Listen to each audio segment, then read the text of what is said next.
नमस्कार दोस्तों, मैं किंजल चौधरी स्वागत करता हूं आप सभी का पाथ फाइंडर पर।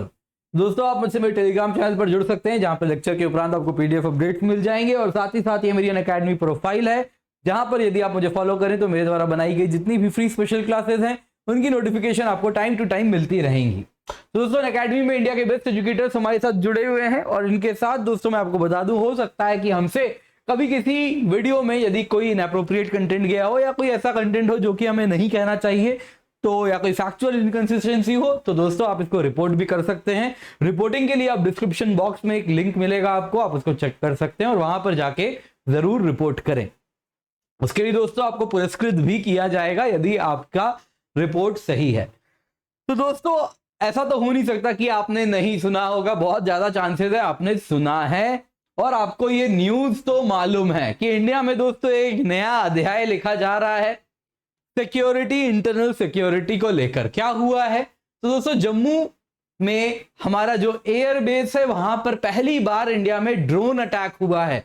तो ड्रोन से कुछ एक्सप्लोजिव गिराए गए हैं और ये पहली बार हुआ है। तो आप देख सकते हैं ये global news and as well as domestic media हर जगह छाया हुआ है। First ever drone attack in India marks dangerous new turning point in Kashmir terror.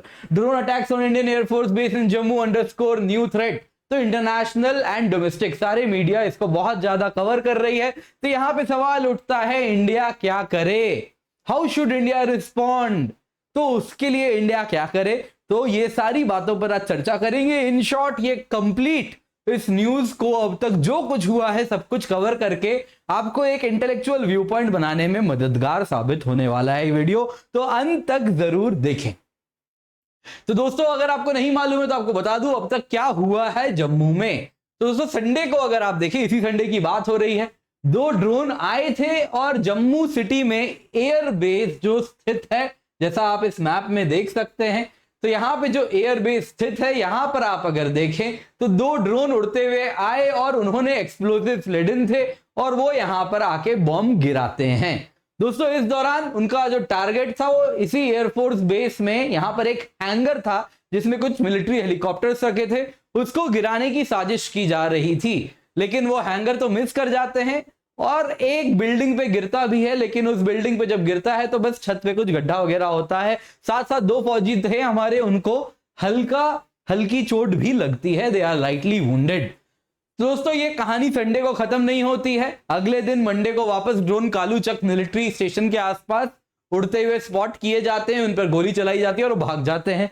Tuesday early morning रत्नूचाक, कालूचाक, संजुवन फिर से 2 ड्रोन देख रहे हैं। तो ऐसा अनुमान लगाया जा रहा है ये ड्रोन भले आए होंगे बॉर्डर पार करके, क्योंकि आप अगर देखें तो ये जम्मू एयरफोर्स बेस बॉर्डर से बस 14 किलोमीटर दूर है, इंटरनेशनल बॉर्डर से। आप देख सकते हैं यहां पे इस मैप में बॉर्डर से ज्यादा दूरी नहीं है इसकी, आप देख सकते हैं इंटरनेशनल बॉर्डर से बस 14 किलोमीटर ही दूर है। लेकिन अब लग रहा है शायद ये डोमेस्टिकली इंडिया में ही ऑपरेट किए जा रहे हैं, तो आतंकवादी उधर से इधर पार हो चुके हैं। तो अब तक प्रिलिमिनरी इन्वेस्टिगेशन से क्या क्या पता चला है?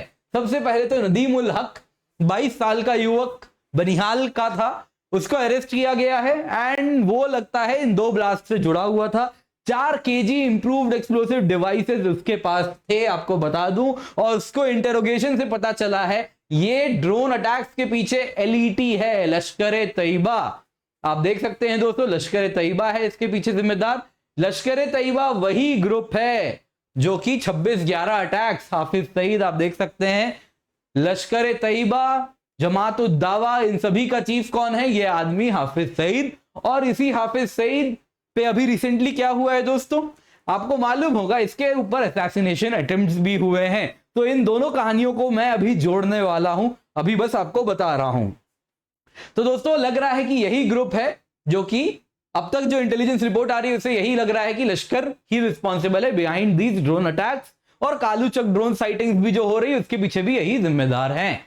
तो क्या इंडिया को मालूम था ड्रोन का एक बार ऐसा एक दिन आएगा जब ड्रोन अटैक्स होने वाले हैं?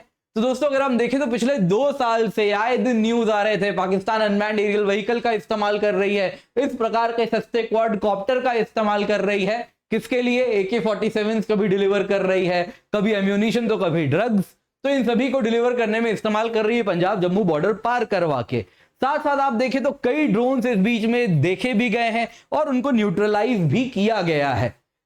तो क्या इंडिया तैयार थी? तो दोस्तों और भी न्यूज देखी, चाइना ने 50 आर्म ड्रोन्स पाकिस्तान को सेल किए थे अभी रिसेंटली। चलिए ये तो फौजी ड्रोन है, ये तो ऑब्वियसली ये लोग इस्तेमाल नहीं कर रहे हैं, बट इंडिया के कान खड़े हो जाने चाहिए थे। फिर देखिए सऊदी अरेबिया में वहां पे ऑयल इंस्टॉलेशन में ईरान या हौथीज, अब तक क्लियर नहीं है, वहां से ड्रोन अटैक्स हुए थे और भारी नुकसान हुआ था। और दोस्तों इसमें आपको बता दूं सऊदी अरेबिया ने पैट्रियट मिसाइल डिफेंस सिस्टम भी लगा के रखा था, S-400 का ही अमेरिकन इक्विवेलेंट है पैट्रियट मिसाइल डिफेंस सिस्टम। तो उसको भेज के ये ड्रोन सक्सेसफुल हो गए और उसके बावजूद अटैक किए। तो कह रहे billion spent on US weapon did not work, Washington post में आप देख सकते हैं छपा था। इसके सिवा अभी रिसेंटली नगार्नो कराबाख रीजन में आपको मालूम होगा अजरबैजान अर्मीनियन वॉर हुआ था और उसमें अजरबैजान ने भारी भरकम ड्रोन्स का बहुत ज्यादा इस्तेमाल किया, भारी भरकम नहीं, लाइट ड्रोन्स का बहुत ज्यादा इस्तेमाल किया अर्मीनिया को हराने में, और वो ड्रोन वॉरफेयर का इस्तेमाल किया गया और इस वजह से अर्मीनिया हारी। तो ड्रोन का इस्तेमाल शुरू हो चुका है। हम अब एक नए पार्ट ऑफ वॉरफेयर में घुस चुके हैं जिसमें state as well as non state actors drone का इस्तेमाल करने वाले हैं। तो हम तो तैयार होंगे, पर क्यों ड्रोन डिटेक्ट करना इतना डिफिकल्ट है? अभी भी कहीं घूम रहा है, अब तक नहीं पकड़ पाए हैं उसको हम, क्या कारण है? तो दोस्तों अगर हम देखें तो दोस्तों उनकी जो साइज है वो बहुत स्मॉल होती है, जिस वजह से उनका रडार क्रॉस जो आप देख सकते हैं, आरसीएस आप देख सकते हैं, तो रडार क्रॉस सेक्शन आप देख सकते हैं बहुत वीक रडार सिग्नेचर्स है। साथ साथ जो हीट वो ज्यादा जनरेट नहीं कर रहे जेट इंजन की तरह, तो थर्मल सिग्नेचर भी बहुत वीक है। साथ साथ साउंड नहीं जनरेट कर रहे तो ऑरल सिग्नेचर भी बहुत वीक है। इस वजह से आज की जो कन्वेंशनल हमारी रडार्स होती हैं जो कि बड़े बड़े प्लेन्स, फाइटर्स, बॉम्बर्स को डिटेक्ट करने के लिए बनाई गई हैं, वो सक्सेसफुल नहीं है। साथ साथ दोस्तों आप अगर इन ड्रोन्स में कोई मटेरियल बदल दो, पॉलीमर्स का ज्यादा इस्तेमाल किया जाए तो अगेन सिग्नेचर और भी कम हो जाता है, डिटेक्शन और भी उसको डिटेक्ट करना डिफिकल्ट हो जाता है अगर, क्योंकि उनकी साइज लो होती है, वो लो एल्टीट्यूड्स पे उड़ते हैं, स्पीड भी स्लो होती है, तो इन सारे वजह से उनको डिटेक्ट करना बहुत डिफिकल्ट है। इसके सिवा एक्सपर्ट्स की माने तो और एक कारण है जिस वजह से ड्रोन्स को डिटेक्ट करना डिफिकल्ट है, वो है दोस्तों आज के टाइम में जितने भी हमारे इंपॉर्टेंट एयर बेसेस हैं, वो चाहे जम्मू हो, वो चाहे अंबाला हो जहां पे रफेल हमारे डिप्लॉयड है, दोस्तों इन सारों एयरफोर्स स्टेशन में काफी ज्यादा अर्बन स्प्रॉल हो गया है, एयर बेसिस के आसपास शहरीकरण हो चुका है, जिस वजह से ऊंचे ऊंचे बिल्डिंग है। तो ये ऊंचे बिल्डिंग से देखिए दो चीजें होती है, एक तो कोई भी ड्रोन ऑपरेटर के लिए छुपने की जगह मिलती है, नंबर 1। नंबर 2, इतनी सारी अगर बिल्डिंग होती है तो क्लटर, तो जो ढूंढना है तो सिग्नल है और साथ में पंछी उड़ रही है, बिल्डिंग है, उससे सिग्नल रिबाउंड हो रहे हैं, तो वो क्या है, नॉइज है। तो सिग्नल टू नॉइज रेशियो बहुत ज्यादा हो गया, तो नॉइज बहुत ज्यादा बढ़ जाता है, सिग्नल टू नॉइज रेशियो बहुत कम हो जाता है, तो नॉइज बहुत ज्यादा बढ़ गया है। तो इस वजह से भी आप देखें तो अगली ही ये अलग प्रॉब्लम है, शहरीकरण एयर बेसेस के आसपास, जिस वजह से भी ड्रोन को डिटेक्ट करना मुश्किल है। तो अमेरिका को भी आईसिस से लड़ते टाइम ड्रोन्स की समस्या से निपटना पड़ा था, लेकिन अमेरिका एक बात समझती थी कि ड्रोन से आप टेक्नोलॉजिकली नहीं लड़ सकते। टेक्नोलॉजिकली अगर आप देखें तो ड्रोन के डेवलपमेंट को नहीं रोक सकते, टेक्नोलॉजिकली लड़ सकते हैं, लेकिन किसी को ड्रोन डेवलप करने से रोक पाना बहुत मुश्किल है। आज के टाइम में ड्रोन बनाना बच्चों का खेल हो गया है, बहुत ही ज्यादा परवेजिव है ये टेक्नोलॉजी, एंड ये क्वाडकॉप्टर बहुत आसानी से बनाया जा सकता है। तो अमेरिका ने क्या किया, तो जहां पे ड्रोन प्रोडक्शन होता था वो यूनिट बॉम्ब करके गिरा दिए। साथ साथ जो टेक्नोलॉजी एक्सपर्ट थे, ये व्यक्ति देख सकते हैं, सिफुल हक सुजान बांग्लादेशी बॉर्न थे, और ये आदमी जो आतंकवादी है, ये आप अगर देखें तो काफी ज्यादा आईसिस को ड्रोन टेक्नोलॉजी प्रोवाइड कर रहा था, तो इसको असैसिनेट किया और उसके बाद आईसिस को जमीन ही नहीं दिया जिससे वो ड्रोन ऑपरेशंस लॉन्च कर सके। क्या इंडिया ऐसा कुछ कर सकती है? बहुत मुश्किल है, क्योंकि हमारे यहाँ जो ड्रोन टेक्नोलॉजी भी है, सब कुछ है, वो बगल के देश से ही उनको आश्रय मिल रहा है जहां से वो आ रहे हैं। तो बहुत मुश्किल है कि पाकिस्तान पे हम ये सारी चीजें कर सकें। तो अब सवाल यहां पर उठ रहा है, पाकिस्तान की ही बात करें तो पाकिस्तान ने ऐसा क्यों किया? तो दोस्तों यहाँ पे एक्सपर्ट्स की बात करूंगा मैं, अपना व्यू पॉइंट नहीं दे रहा, कुछ भी मेरी किसी भी क्लास में आपको नहीं मिलेगा। जो भी है सारे एक्सपर्ट्स की ही बातें हैं। तो मिलिट्री एक्सपर्ट्स की अगर हम माने तो ऐसा क्यों हुआ, तो दोस्तों 3 पॉसिबिलिटी वो सुझा रहे हैं जिस वजह से पाकिस्तान ने या फिर लश्कर ने इस प्रकार के अटैक्स को अंजाम दिया जम्मू बेस में। तो वो क्या कारण था? तो दोस्तों पॉसिबिलिटी 1 उनका सुझाना है, ऐसा हो सकता है कि पाकिस्तान की आईएसआई को लगा कि जो एलईटी हाफिज मोहम्मद सईद, यही वो आदमी एलईटी जिसको जिम्मेदार ठहराया जा रहा है इन अटैक्स के, रिसेंटली हाफिज सईद पर असैसिनेशन अटेम्प्ट्स किए गए थे। हो सकता है, एक्सपर्ट्स कह रहे हैं कि आईएसआई को लगता है कि इसके पीछे R&AW हो, एंड इस वजह से वो आईएसआई बस ये दर्ज करना चाह रही है कि भाई आप अगर पाकिस्तान में इस प्रकार के ऑपरेशन करोगे तो हम भी इंडिया में कर सकते हैं। हो सकता है, ये जो भी है आईएसआई को ऐसा लग रहा है। तो ये एक्सपर्ट्स का ऐसा मानना है। तो इसलिए जम्मू अटैक और कुछ नहीं है, उसी का रिटेलिएशन है। और आईएसआई बस बताना चाह रहा है इस बात से ये कि हम भी एस्केलेट कर सकते हैं, इस प्रकार का वायलेंस को अंजाम दे सकते हैं। नंबर 2, पॉसिबिलिटी 2 सुझाया जा रहा है कि ऐसा हो सकता है कि पाकिस्तान में जो हार्ड लाइनर्स हैं, पाकिस्तान में देखिए हर जगह 2 फैक्शन है। एक फैक्शन है जो कि चाहता है, पाकिस्तान में जो हार्ड लाइनर फैक्शन है जो चाहता है कि इस प्रकार की, क्योंकि देखिए मानना तो होगा ही कि पाकिस्तान में आईएसआई की पकड़ इसीलिए मजबूत है क्योंकि इंडिया का एक फियर वो प्रोजेक्ट कर रहे हैं और वही नहीं चाहते कि इंडिया का फियर कभी खत्म हो जाए। तो इस वजह से वो लोग क्या चाहते हैं कि इंडिया का फियर बना रहे, इंडिया एक निमेसिस की तरह हमेशा रहे। तो इस वजह से आप अगर देखें तो हो सकता है, ऐसा पहले भी देखा गया है 26/11 के बाद, पठानकोट के बाद, 26/11 के पहले, पठानकोट के पहले इंडिया पाकिस्तान में पीस एफर्ट्स रन किए जा रहे थे और इन आतंकवादी हमलों से वो सारे पीस एफर्ट्स हमेशा के लिए मटिया पलीत उन पर हो जाता है। तो वापस से आप अगर देखें तो वही पीस एफर्ट्स चल रहे हैं। पिछले कई महीनों से सीक्रेट नेगोशिएशन चल रहा है इंडिया पाकिस्तान के बीच में, ऐसा पता सभी को होगा। तो साथ साथ सीज फायर भी चल रहा है। तो वापस से इन पीस एफर्ट्स को वापस मटिया पलीत करने के लिए ये आतंकवादी हमले किए गए हैं। तो ये 2 पॉसिबिलिटीज हो सकते हैं दोस्तों।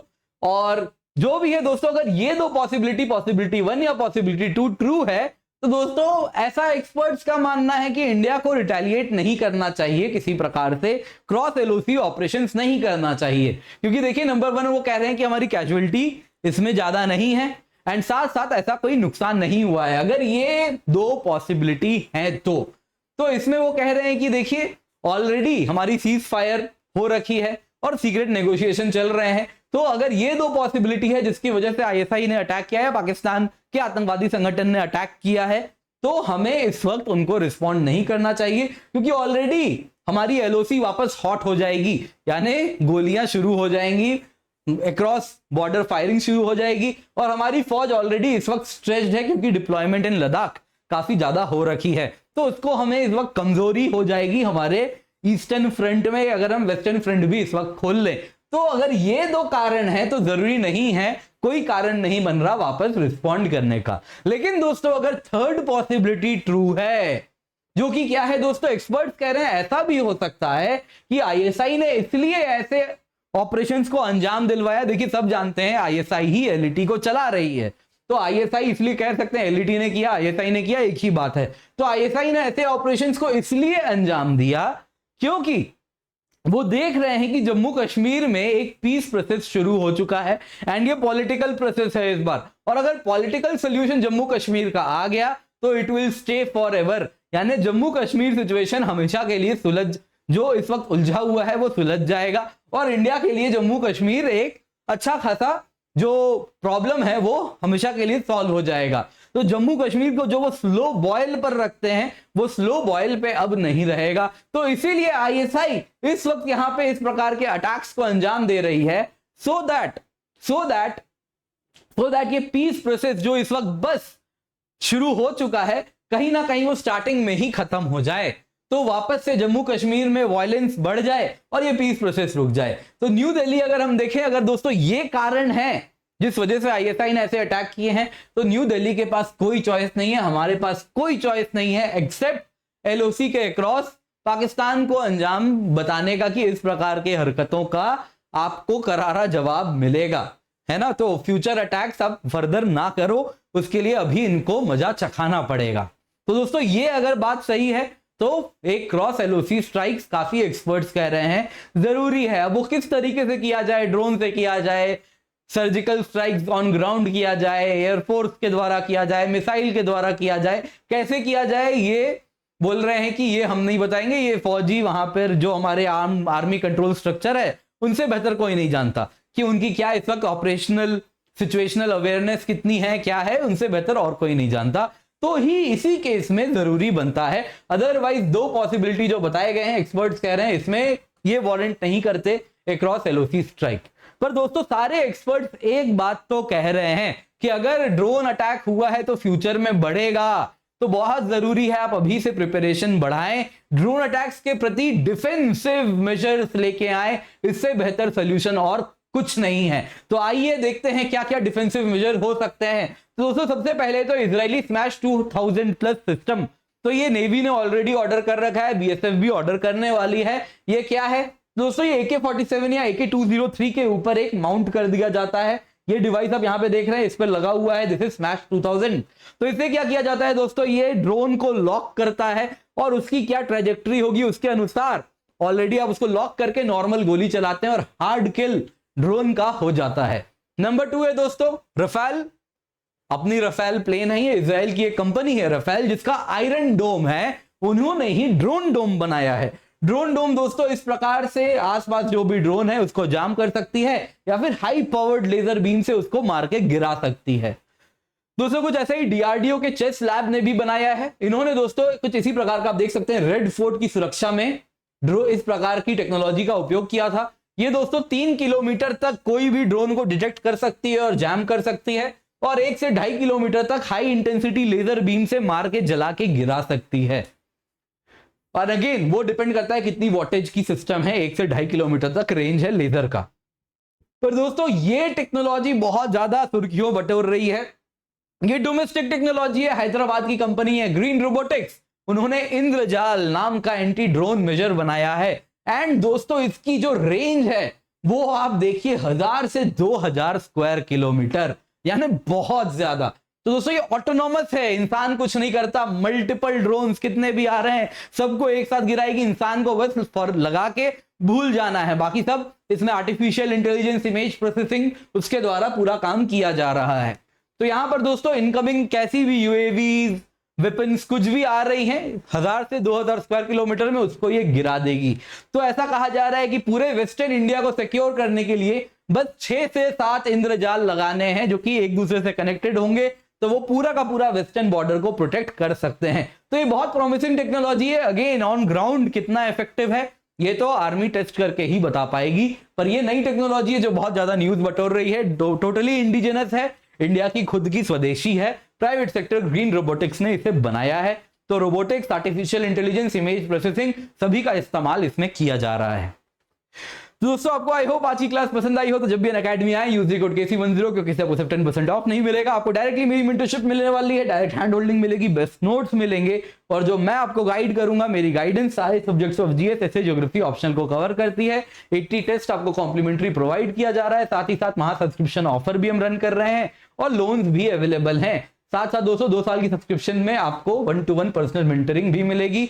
2 साल की दोस्तों प्लस सब्सक्रिप्शन की कॉस्ट है 64,800 रुपए, 2 साल की आइकनिक की कॉस्ट है 1,04,175 रुपए, that two upon using the code KC10। And दोस्तों 1 साल की ऑप्शनल सब्सक्रिप्शन की कॉस्ट है 24,750 रुपए। 30 जून से नए बैचेस स्टार्ट हो चुके हैं, फ्री टेस्ट सीरीज भी है and an academy combat scholarship test भी हम रन कर रहे हैं, तो KC10 कोड का इस्तेमाल करें और इसका हिस्सा बने। Thank you so much for joining, have a great day.